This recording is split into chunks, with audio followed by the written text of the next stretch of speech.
Good morning and good afternoon, everybody, and welcome to our webinar as part of our webinar series with the Behavioural and Implementation Science Intervention Centre with the National University of Singapore.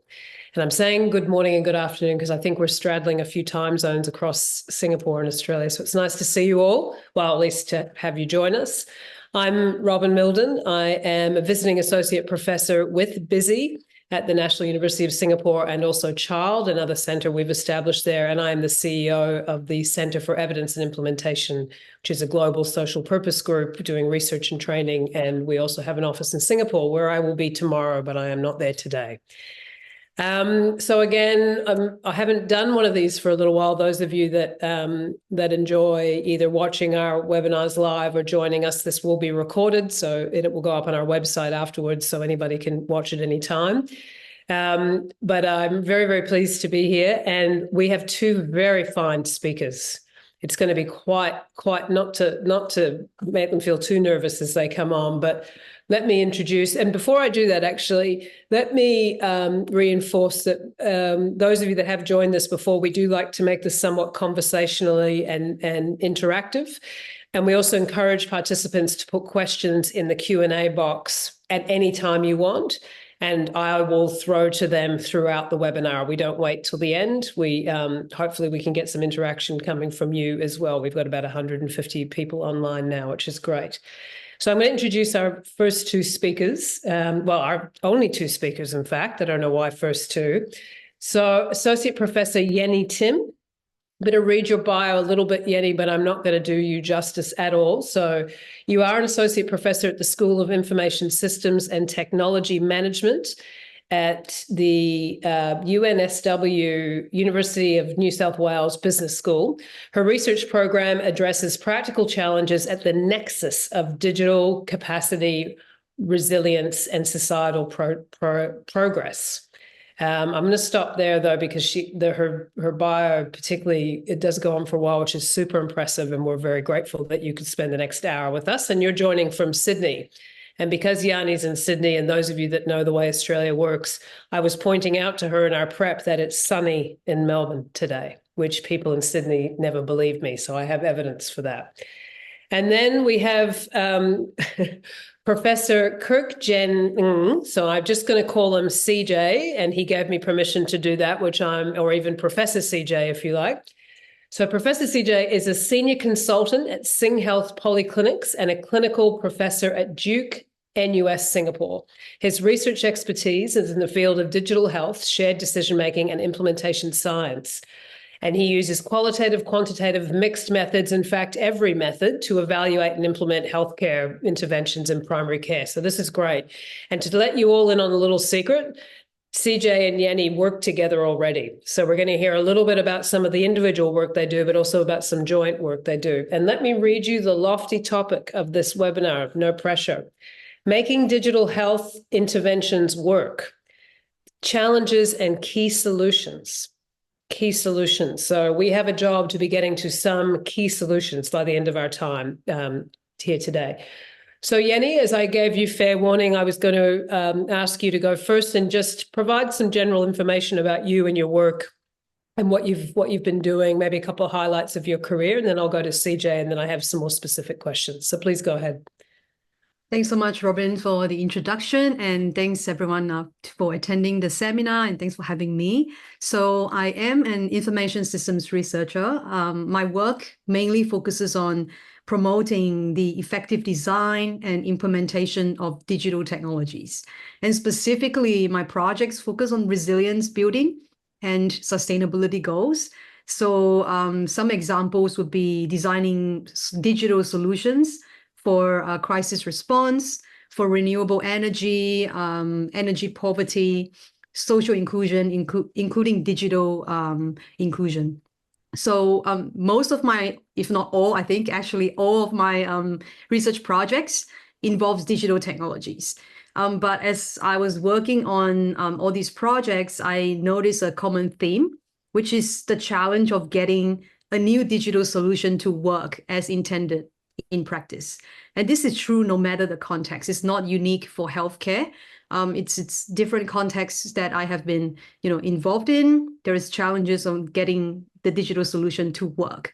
So with this background on design science, right? So we work on designing digital solutions, the science behind it. We realize this repeated struggle of bringing our designs to life. And this is what led me to implementation science. So from an information systems researcher's perspective, coming from looking into design and now extending it into implementation science. And a lot of that thanks to the work that CJ and I have been working on. That's really how I sort of come across implementation science. So today my work is around integrating the information systems perspective on systems design and implementation with the implementation science paradigm. I also lead the implementation science lab at UNSW Business School. As you realize, it's business school, which is quite a unique context for implementation science. Our goal is to bridge that gap between having technological solution and their implementation in real world settings, including but beyond healthcare. So that's what I am working on these days. I think I'll pass it back to you, Robin. Rookie mistake, I was on mute. Just for those that, because digital technologies is quite a big term and quite a common, so just give us one example, if you could, of a project you've got now that might, and it can't be the one with CJ because you don't want to get it, that you might be doing that's kind of bringing a bit of digital science and implementation together. Have you got just to make it really concrete for some of our participants? Yes, a lot of the technologies that we are designing it can be really quite simple. It can be dashboards, data analytics dashboards that we design to support decision making. So that's in the context of, let's say, renewable energy, where we help people to actually see the benefits of implementing solar panel and then, promote the adoption. But also mobile applications, which is what we are very familiar with, designing chatbot. Now we have projects on generative AI, which I think is, entirely expected. Right. Okay. CJ, tell us all about your project, your work. Yeah. What keeps you busy? First of all, thanks, BC and Robin, for inviting me. It's a great honor to speak at this webinar together with Yenni, a friend. So just about me. So I started off as a primary care doctor and then research.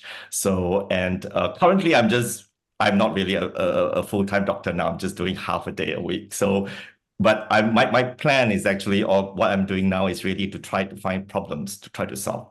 So to be honest, I think most of my research projects come from the problems I see in my practice, or the problems that my colleagues face in their practice, and they told me. So we try to find solutions. That's why the methods, you talk about the different methods I use. So basically, they're just tools to help me to solve problems. So that's why I have to learn the hard way, the quantity, the quality, the mixed methods, and all that. But they are really tools to help me solve problems. So back to digital health. So perhaps I could share like 3 maybe digital health solutions that I have been involved in either developing, evaluating, or implementing. I won't talk about the one that I did with Yenni. So the first one actually is a web app that I've developed with my colleagues in University of Malaya on screening for men. So men is a hard to reach or hard to get group of individuals, particularly when they're working. So the problem is that how to get them to go for screening. This is a real problem. So I think the way to reach out to them, we thought might be digital technology is one way to reaching out to them, especially busy young men. So that's when we developed a screening app. It's not a mobile app, but it's more like a web app because as we know, the mobile app itself has issues pertaining to like you have to keep renewing, updating, and all that. So we decided to do a web app, and to decide we went through the process of evaluating it. Interestingly, using Facebook as a channel to evaluate, and it's pretty. We found that it is effective. At least there's a change of intention in terms of actually uptake of behavior may not be as good as we think, and then we implement it in the health clinics in the real world. And then COVID hit. And then, the original implementation strategies that we planned to do didn't work out. So it changed drastically. But eventually, it has a pretty good uptake. So that's one project. The second one I want to share, this is something that also Yenni, we were involved a few years ago. This is when COVID hit. So we developed jointly Cosmos symptom monitoring system to basically support people to monitor their symptoms at home so that they don't have to, come to the hospitals or the clinics, and then the healthcare providers do not need to call them up. This is actually at the initial phase of COVID. And that went through quite a challenging, developing is easy, but implementing is challenging. So we did evaluation, we tried to get the stakeholders involved, but it was challenging because though they see it's a value, that to do this to reduce the burden of the healthcare workers, but the uptake is challenging because we did not involve the stakeholders from the start. We were just this group of researchers trying to develop something which we thought is helpful, will reduce load and support patients in decision making, but because of not involving the stakeholders initially, so it didn't go for a good start. And the last one that I'm going to talk, and I'll shut up after this, is the ambulatory blood pressure monitoring, which I'm currently working on. This is more talking about wearables. It's still digital health, but monitoring blood pressure at patients' home over 24 hours using the traditional cuff versus a patch and a watch. So this is using technology to monitor patients, providing adequate 24 hours information for doctors to make decisions. Though we are treating hypertension quite well, but to be honest, we have hit a ceiling. To push to the next boundary, we really need more data for the doctors, as well as the patients, to make informed decisions about medication titrations or even de-prescribing some of the medicine if we are overdoing it. So I think this is where digital technology can come in. That's it. Yeah.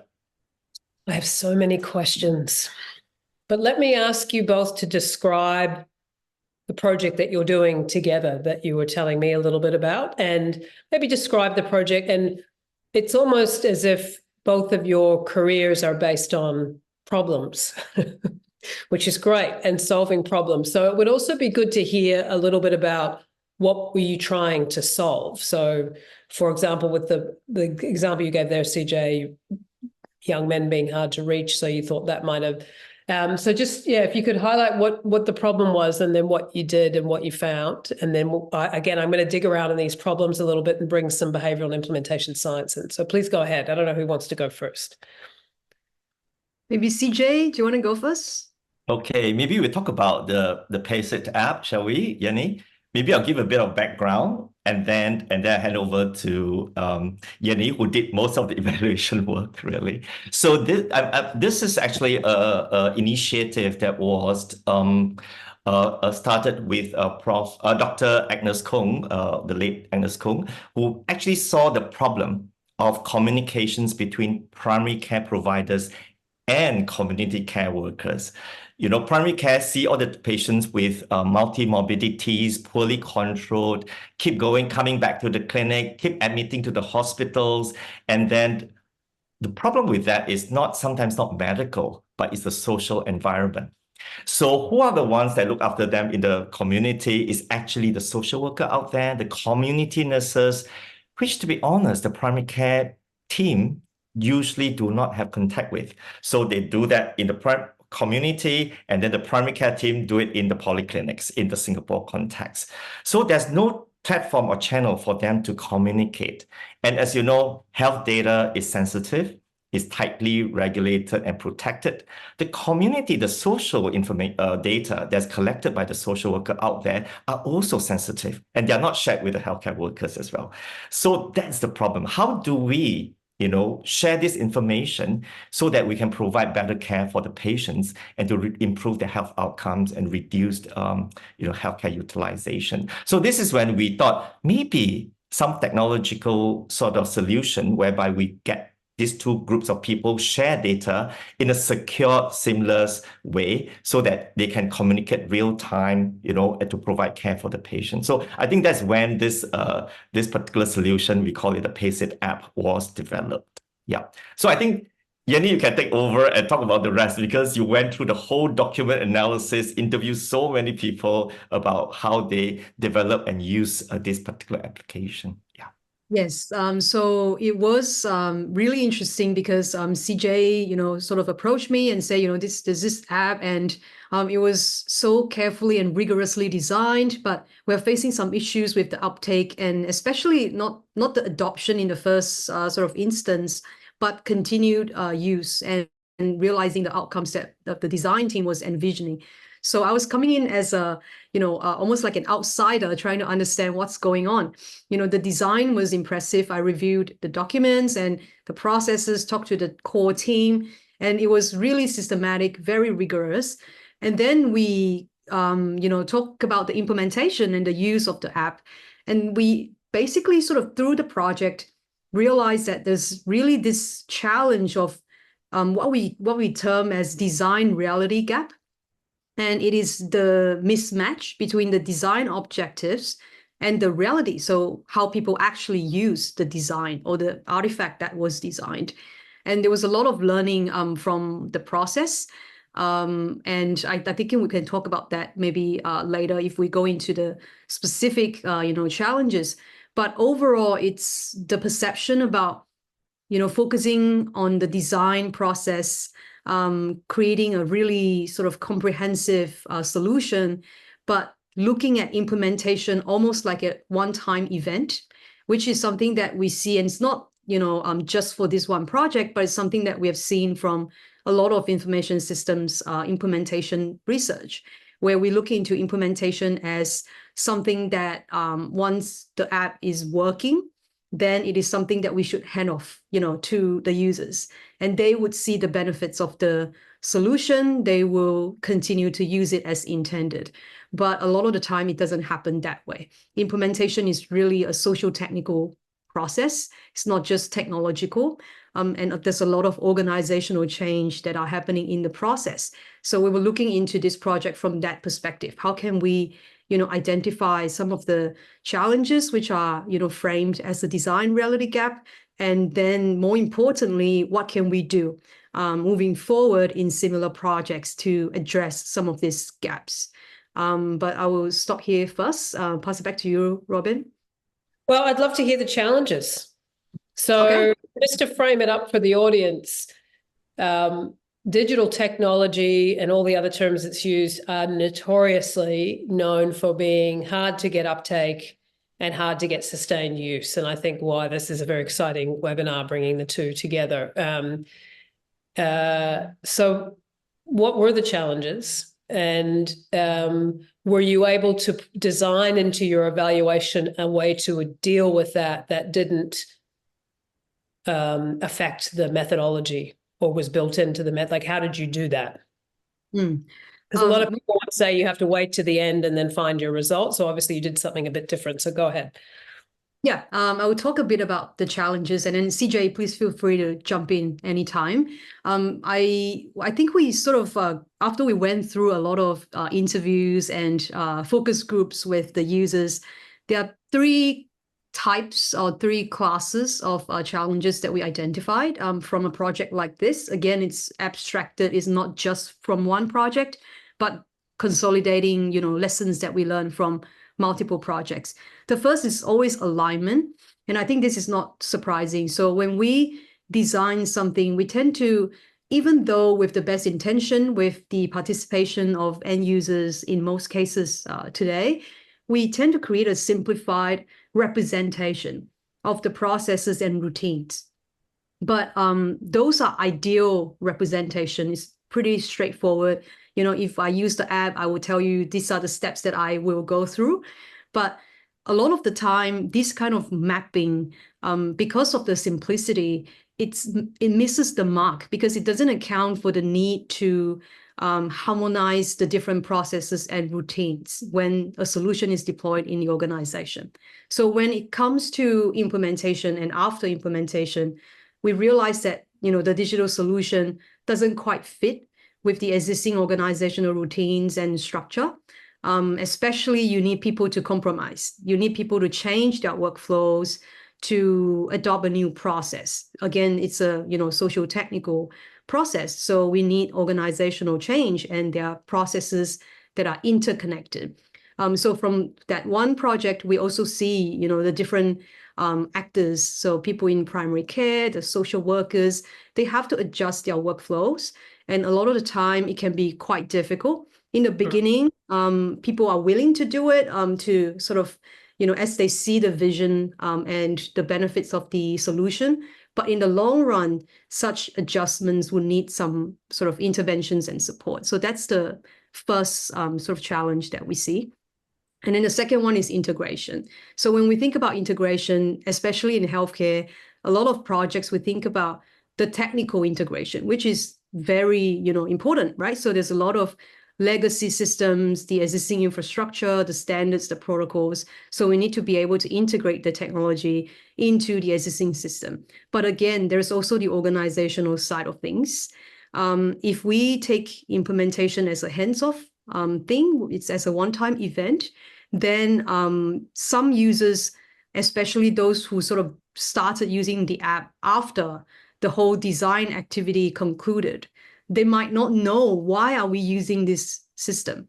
So the understanding, the motivation of users are actually really important. It defines whether the solution can be integrated into the whole organization. And we see that, you know, onboarding sometimes happen as a one-off event in the beginning. And then there is no sort of, you know, continuing communication with different end users after the design activity concluded. So there are a lot of skepticism around whether the solution is needed, why do we have it in the first place, and then questions and so on. So the integration coming from both technological and organizational perspectives would be another challenge.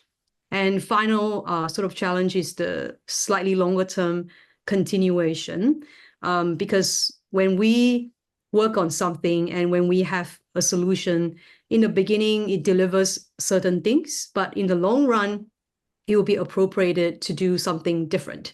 And if we do not look into such evidence and have regular communication, any issues that pop up during this process that aren't addressed will quickly change how people feel about the solution. And that would then undermine its long-term success. So people might think, oh, you know, it's not useful anymore, and, you know, abandon the solution. So that's the three types of challenges. Not sure if CJ would have something to add. No, I think, Yenni, you have summarized it very well. But I just want to sort of add that, you know, this solution is supposed to facilitate communication. So we're trying to solve the problem of communication among these two group of people. But this itself became a problem. You didn't think just some counseling or something like that? You could have tried that first, maybe? Yeah, perhaps. So because they're sharing information. So before that, I think the community partners do not have much access to the polyclinic providers. And they have to call. Sometimes they're put on hold in a hotline. So they have difficulty getting to doctors or nurses to find out more about the patients. Whereas the same way, the doctors and nurses will try to find out what's going on in the social, in the patient's home. They also have difficulty or too busy to get hold of the community partners. So what's happening here is that this solution is supposed to bridge that gap, right? But then Yenni would know that because initially it was supposed to be on the phone. So the app is on the phone, they can communicate. There are many features actually on the app besides a chat. They also have features about the patient's information, almost like electronic medical records, etc., medication list and all that. But because of some security issues and something happened in Singapore, this is externally. And they tighten the security and the data protection. So they have to switch from a mobile app to an iPad that's tightly secured, and they only allow tablets and nothing else. But this is not something that the providers use normally. It's very bulky. They have only particular app they can use. They only are provided with one. They cannot share with each other and things like that. So that become a real challenge. It's supposed to facilitate communication, but actually is creating problem. So because of that, then and the providers find that the most useful thing in the whole thing is the chat. Yeah. So they can get hold of the healthcare providers, they can get hold of the community partners very quickly through the chat. But eventually they find that I don't need a tablet to the app. I can just do through WhatsApp or just a call. Because security is an issue, right? Data protection is an issue. So they cannot text through WhatsApp, but among the Sing Health workers, they can use this secure platform called Tiger Text at that time to do it. But for external parties, they will go through WhatsApp and they say, can I have a quick chat with you? Then they go back to phone calls. But because they already established that relationship, so through the app, application itself, they establish the relationship, then they do away with the app, then they end up just using phone calls because they already know each other very well. So in that sense, the app did help to facilitate that bridge, that gap initially. But as time goes on, they find that the better way to communicate maybe is through phone calls and the 2 weekly meeting that they have through Zoom. So I think the challenge is no more a challenge because they find other ways to solve it in that sense. So the app becomes, in a way, if you agree, Yenni, a bit redundant. So as a result of that, it actually sunsetted. So because they don't need actually that app anymore. Yeah. So this particular program actually has expanded to other settings. So yeah, the new setting didn't actually need to have an app to facilitate the communication.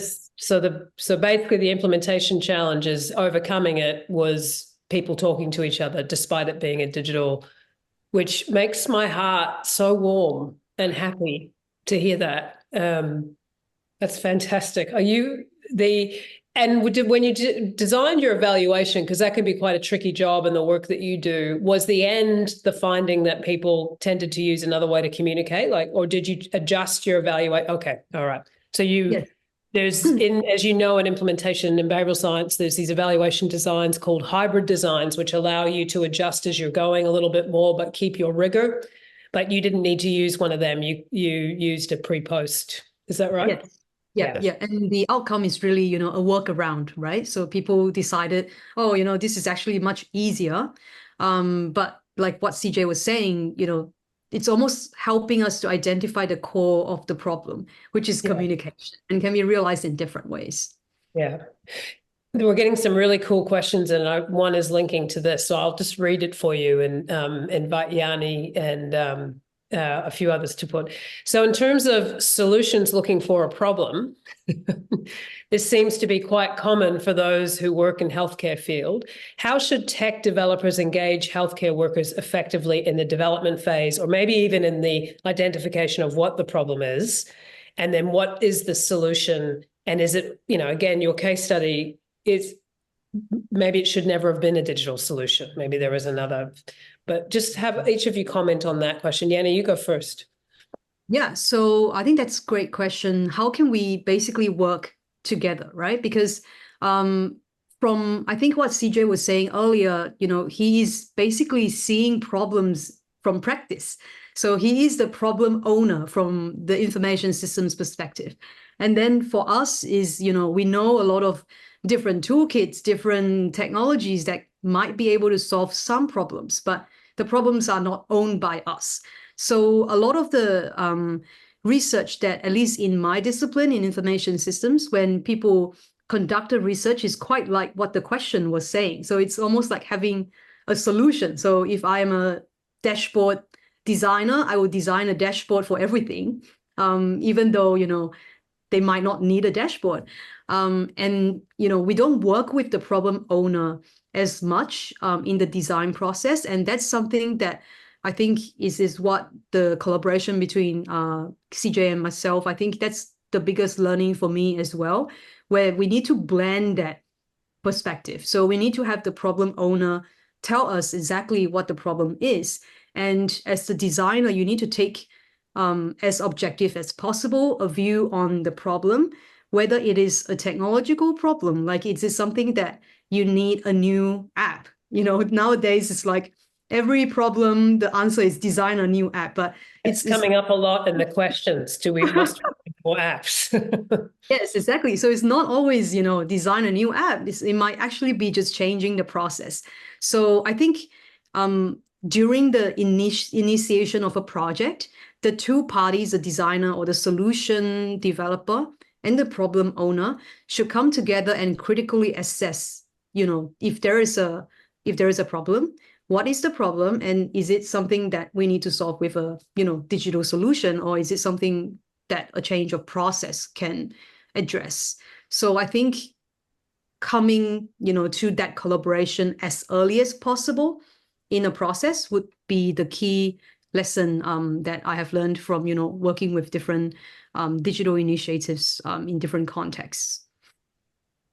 CJ, you want to add to that? Yeah, completely agree with you, Yenni. I suppose as a clinician, I mean, there are two things that can happen. One is a developer come with, or a vendor come with a solution and say, is there something you can use in your clinical practice?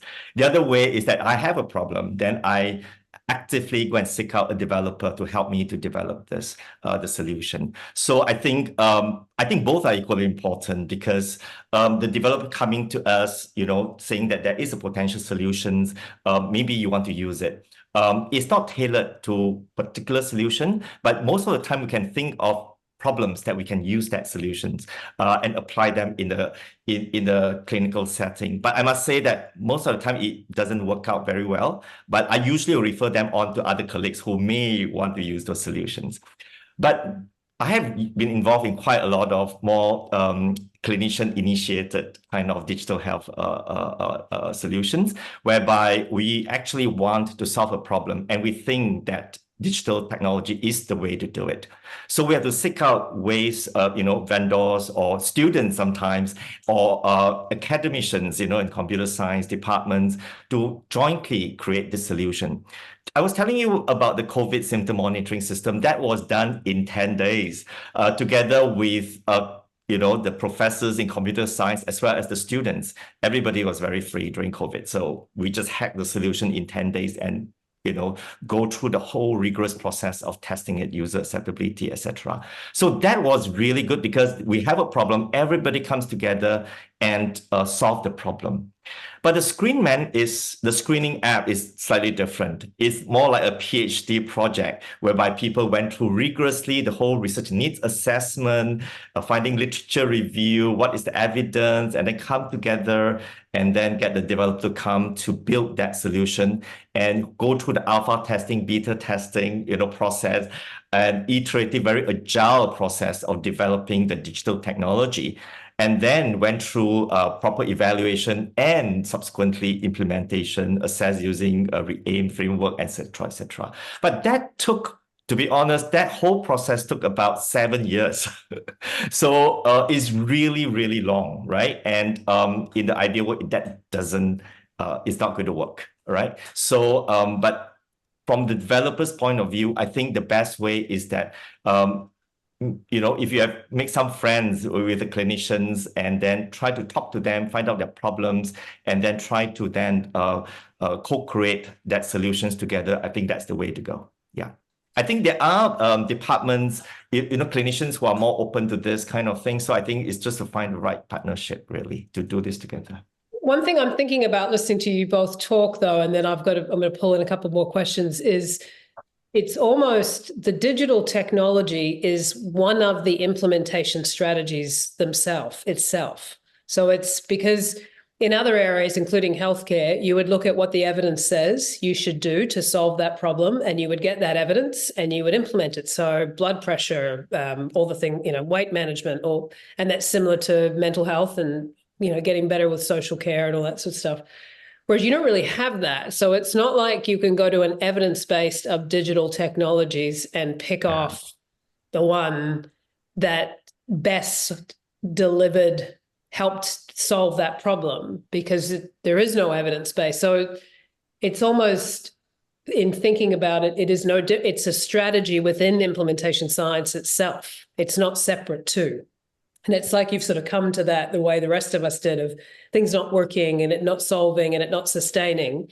But if we saw digital technologies as an implementation strategy, like in-person training is, like financial, incentives, like that might be another way to integrate all of it a little bit more. So it might be the conversation was the implementation strategy that worked in the end, and it wasn't. So it's getting a bit more flexible with what the solution is, thinking, because it's the irony of, CJ, if you're talking about 7 years there, is behavioral and implementation science is here because we're trying to close that gap, as you know, increase that gap. And if we unintentionally increase it with digital solutions that were never wanted or weren't to be effective, it's almost creating more of the problem. So that's really, that it just came to me while you were talking. Do either of you want to expand on what I was saying there? Yenni, looks like you do. Yep. Yes, I think that's a really good point on the evidence base, right? Because that's exactly what we try to do, actually, because when you say, there's healthcare, in implementation strategies, there are a lot of different strategies that are already as part of the healthcare evidence base, but not digital technologies. And then from what I'm looking, from outside in, is that we have a lot of technology-related evidence base in information systems. But what are missing for us is the application.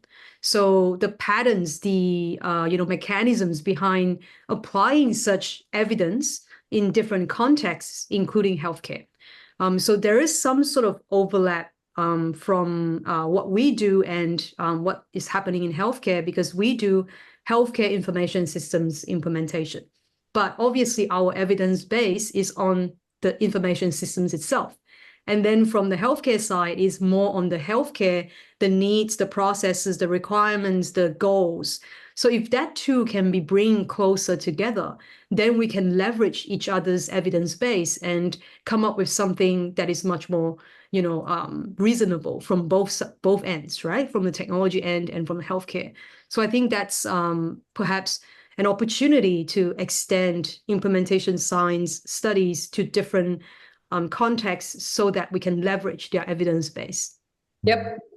I have a number of questions, which we won't address now, but there's a number of questions in the chat asking for a bit more detail about the evaluation framework that you used in this particular study. Did you use an implementation science or behavioral change framework to guide your planning? What measures did you use? So it sounds like there's some of our audience that would like to get a little bit more into the meat of the study design. And I don't know if it's published or is it available to share with people. I know it's hard to get things published that didn't work. I totally get that. But if there's anywhere that people could go to find out more, there's a number of people in the chat that would appreciate that, I think. Yep. Just a quick response. So I didn't use implementation science evaluation framework. I actually use information systems evaluation methods, which is part of our design research sort of paradigm.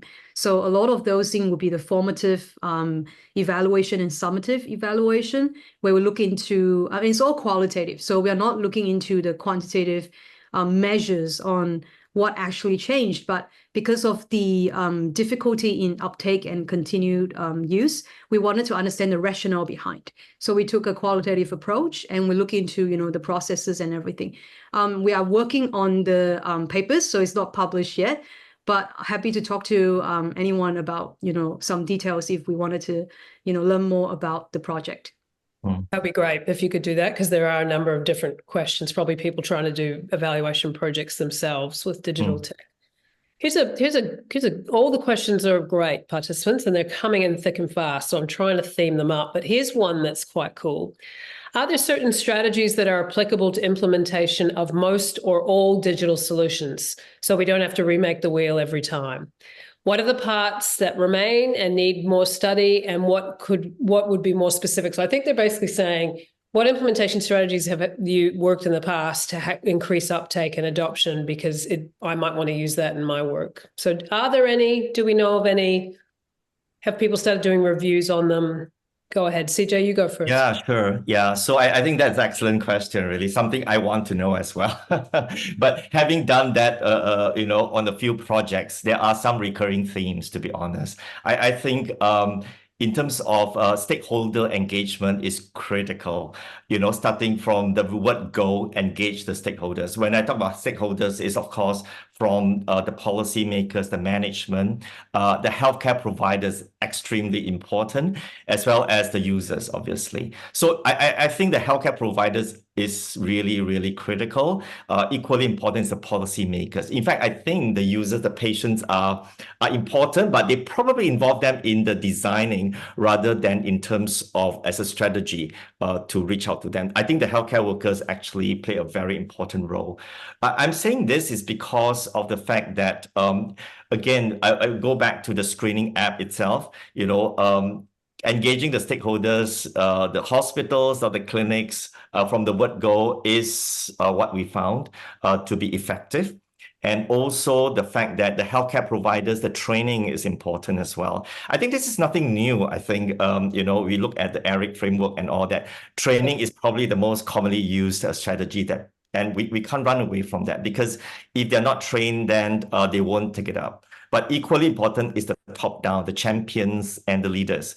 I think, times again, we see that as another very important strategies. However, that strategy may not be sustainable. Once the leader goes, the champion goes, then, things stops as well. So I think it needs to have something that built into the system so that it's autopilot. So currently, for example, I'm involved in a study in trying to, for example, implement a program.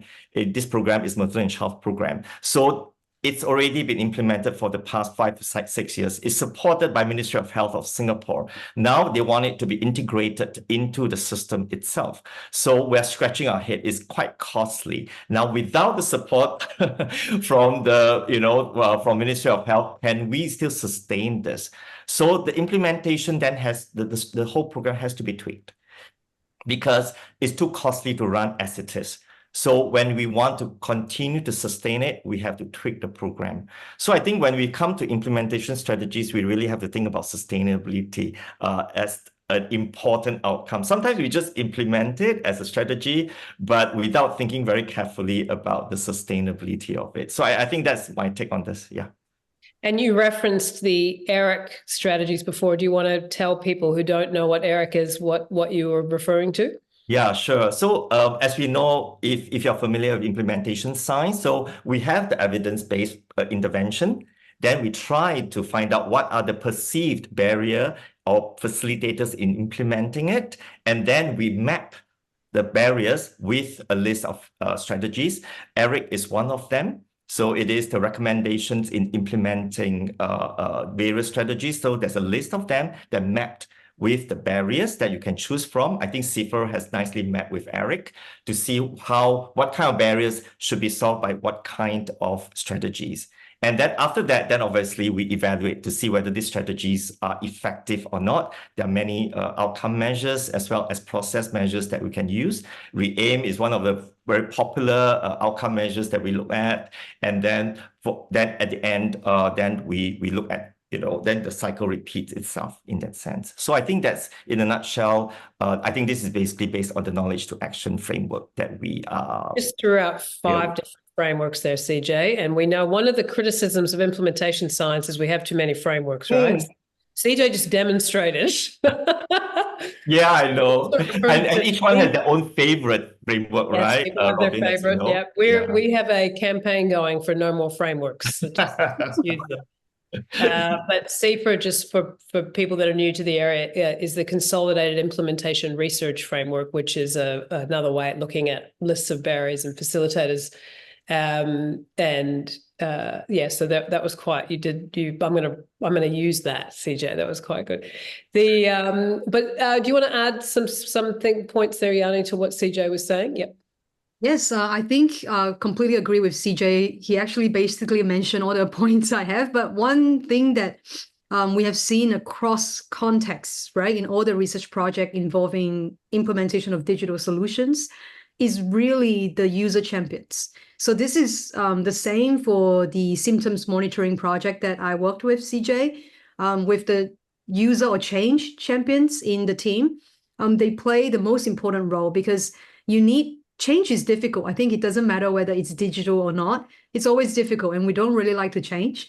But if we have champions who are especially not just the leaders, but people like us, so user who became champions and then advocate for the solution and support their peers to build that change readiness and to adapt to the changes, that itself is very effective, even in adoption of solar panel in Zambia, one of our research projects.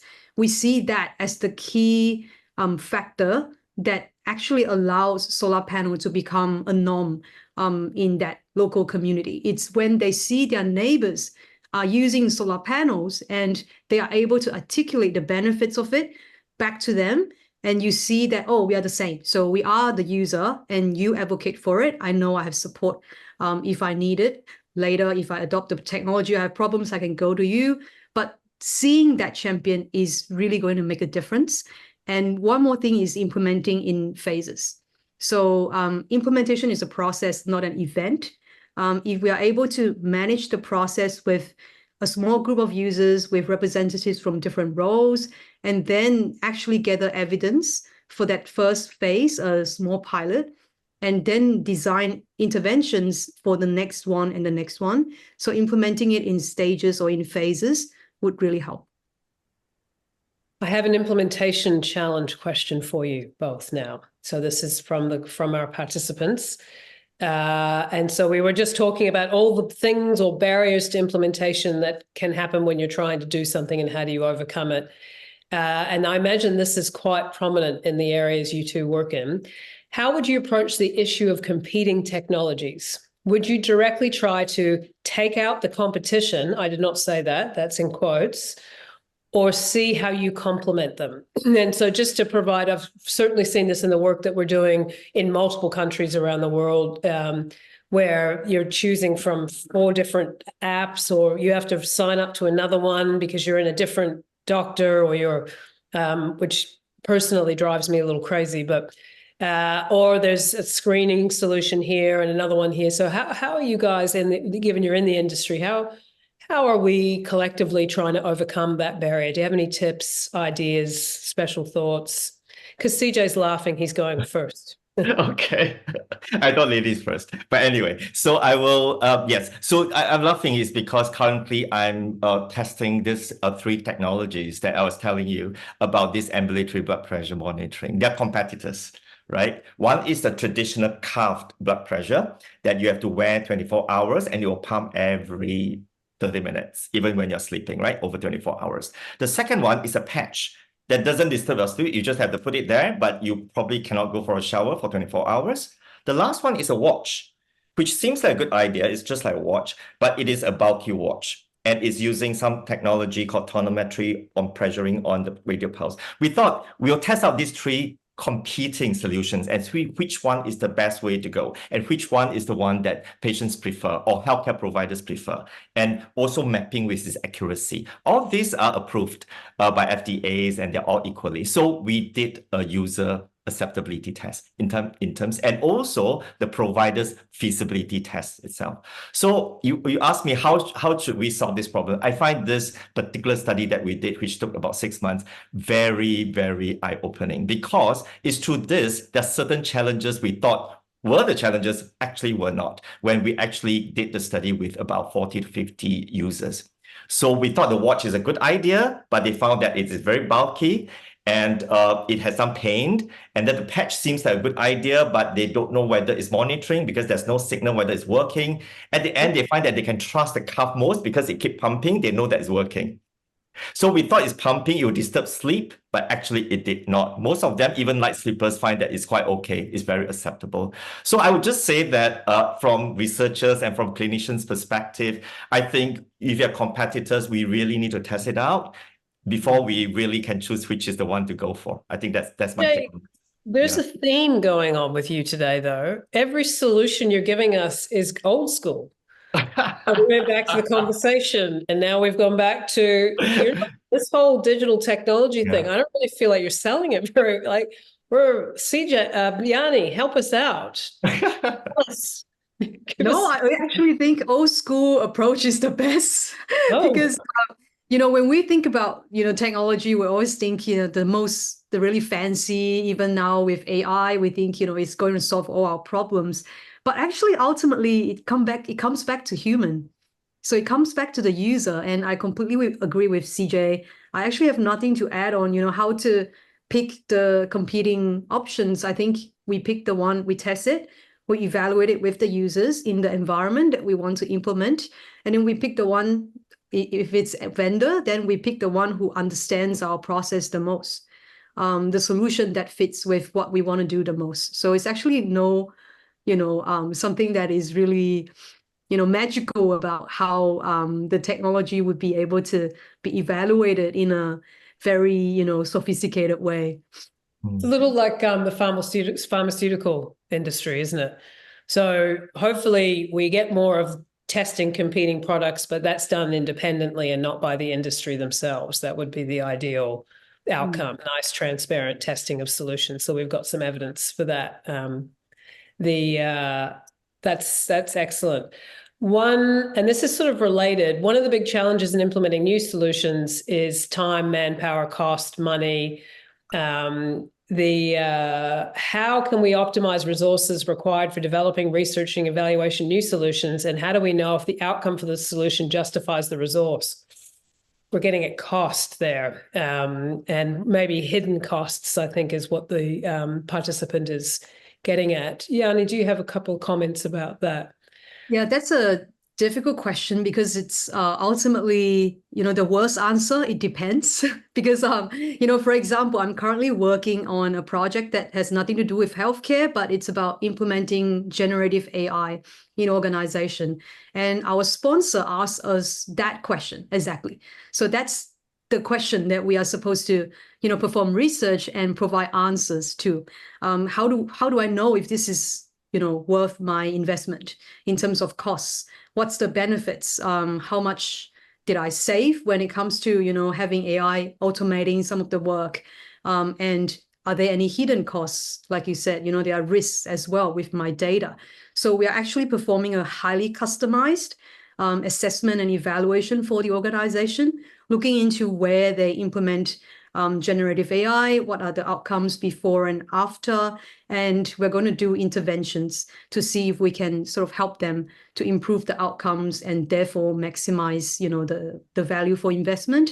But I think that's really depending on the technology that we're implementing, where we are implementing it, what are we trying to achieve, like in terms of cost saving? Is it productivity? Is it diverting some of the work to more high value tasks? So it's really a difficult question if, we, don't know about the details of the process. Yeah. CJ, you want to add to that? Yeah, I just want to add that I think we have to cast the net wider because we zoom in on this particular technology or this solution. Sometimes we are too distracted or too excited maybe by the technology or solutions that we just go into it and start developing it. But actually there are many options and some can be tech and some can be non-tech. But if just listening to this particular the questions that you asked, I think if you're talking about developing digital solutions, even digital solutions have different ways of doing it. As I was telling you about the web app and the app. App seems to be a good idea because it is get there, the users won't, hopefully don't delete it. And it's there all the time. It's real time. It's very convenient. But app itself has a lot of hidden costs because you need to update it. And each time you update it, this cost incurred as well. So web app, on the other hand, is easier to sort of update and maintain and all that. Of course, it is downside as well, because then you have to log on to the website and things like that. So there are pros and cons. So before zooming in on one particular solution, I'll just say that may have to do a quick calculation. And these days and age, we can do a lot of cost modeling for cost-effective analysis. We can do a quick and dirty job just to estimate what are the costs incurred, not just the technology itself, but it's the users, the time, and all that must take into considerations as well. So I think we can use some of this, technique or methods that we can use to try to assess the cost implication. Yeah. Yep. Okay. And related to that, and I think this is a good question to close on, and I'm wondering why this person's asked this, so I'm going to ask the question. Is there something you would like to address to funders for research on how funding should be structured for this kind of innovative research? So it sort of jumps off the cost thing to, is there something different? I think the participant might be, is there something particular that you've learned in terms of the way maybe traditional research funds or industry funds is structured that would help us in this work, particularly taking it beyond developing the digital solution and really focusing on getting it implemented and used? CJ, I'll let you go first. Then Yenni, I can go first, no problem. Yeah. So, for example, currently I'm working on a project. It's a chest X-ray AI project that is funded by the National Health Innovation Center in Singapore. So this particular center actually looks at adoptions of innovation in the real world to implementation, from testing it, developing it, to having a place whereby we sort of pilot test in the real world to actual scaling up, implementation and scaling up. So this particular funding is really good, I thought, is because it sort of straddled through the whole pipeline, depending on which phase of testing or implementation or scaling up that we are getting at. So I think we are talking about funder. I think increasingly there are more funding or funders who are looking into this aspects, which I thought is great. And for those of you who are not familiar, there's a chief, which is the Center for Health Implementation Evaluation Framework. Actually, it's a really cool piece of work done by Dr. Kind from Tan Tock Seng Hospital, Singapore, that mapped out this whole process with all the checkpoints, all the criteria for evaluating whether these innovations should be adapted, should be adopted, should be implemented, should be scaled or not. So check it out. Yeah. That's good. Yenni, final word. Yeah. Really interesting question, because I think funding is always a challenge, right? For especially researchers. I know in healthcare, there are a lot of, options, but in different social science sort of disciplines, it's increasingly a challenge. So if I'm thinking about funding structure, I think a lot of the options or the major fundings that at least I, in my discipline, usually focus on, the assessment of the funding is quite, and the selection is quite rigid, in a sense that they expect to see a certain thing, and there is a model application that usually would get funded, but they can be far from what is actually practical. So I think having practitioners actually involved in the funding decision is one thing, and it's not happening in many disciplines. Having people who actually know whether this thing could, create real-world impact to make decisions in terms of funding, and simplify the process so that it can be a little bit more interactive, in a sense that the applicants would be able to provide some sort of, feedback or additional comments to questions that are coming from assessors. I think in Australia, this is something that's going on with the government funding, where there is a expression of interest process being introduced, where we get to submit a simplified version of the application and then have a little bit more of feedback to then, develop the full application, which takes months to prepare.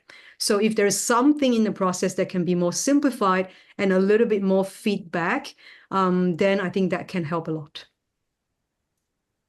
Well, that was a very nice positive note to end on. So that was great. Thank you very much, both of you, for joining us and agreeing to, I'm not even sure how much information you got beforehand, but it was like we practiced this all day, all the time. So it was terrific. And really appreciate it, CJ. People won't even notice he's actually quite jet lagged. So you got through that. Thank you to all the participants for joining us again. Really appreciate the questions and the interaction, and we'll hope to see you all again at the next. And there's like that weird, what is that? You know, the clap in the air? Yenni, I'm just presuming you know about these things. Like, what are they doing? Just look at them. That's amazing to me. See, that's tech. I think that is, look at hearts. Look. I think that that makes me think that people that do what you do are crazy clever, that you can create those things. So it's Yenni's probably like, that is, gosh, you don't know. It's very simple. Thank you very much. Thank you. Have a good afternoon, everybody. We'll see you again.